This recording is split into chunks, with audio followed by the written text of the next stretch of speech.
Good morning, Pastor Steve here. I was reading in Hebrews 10:25. It says, "Not forsaking the assembling of ourselves together, as the manner of some is, but exhorting one another, and so much the more as you see the day approaching." And I've heard this verse dragged out quite often to harangue poor old saints who have missed church. And there's an implication, of course, that we should be gathering together, and it's very important. But this wasn't really intended to be a point of sermonizing about attendance, but something I think far richer. In Hebrews 10:23 and 24, he says, "Let us hold fast the profession of our faith without wavering, for he is faithful that promised. And let us consider one another to provoke unto love and good works." In where I used to live, there was a businessman who was in the lumber business, and he did business on both sides of the border, U.S. and Canadian border. And he said the difference between government officials was, on the Canadian side, when a government official showed up, it was, "Well then, how can I help you?" And on the U.S. side, it was, "What are you doing wrong?"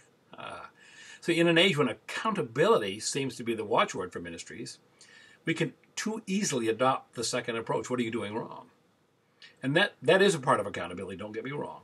But I think we missed the point. See, the real crux of accountability in that verse is that we gather together to stimulate good works, to promote good things, to foster soil for good deeds.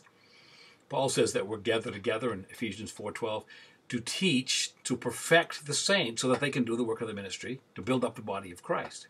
So don't forsake the assembling. Might look like this story from my former pastorate. His name, we'll call him John, and he worked most Sundays. And when he could come, he did. I remember one brother coming up and said, "Hey, I haven't seen John in church lately. What's up?" I probably sarcastically said, "That's funny, I have." He looked puzzled. I said, "Every Monday I have coffee with John, and we discuss the scriptures and sermon and what's going on in the body, and we're church." He kind of looked a little peeved, but he said, "Yeah, but he hasn't been here." And I, again, maybe too sarcastically said, "Oh, now ain't that arrogant to expect brothers to come to us when we have the ability to go to them and help them be built up in the holy faith." Now, don't you all lie on me. Don't you go and say, "Well, Pastor Steve's against gathering at church." I am not. I'm a pastor. I need you there. But I want to promote what I see all of you wanting to promote. A brotherhood, a sisterhood that lasts from day to day and really builds up brothers and sisters in faith and promotes doing right. You ponder that. Pastor Steve.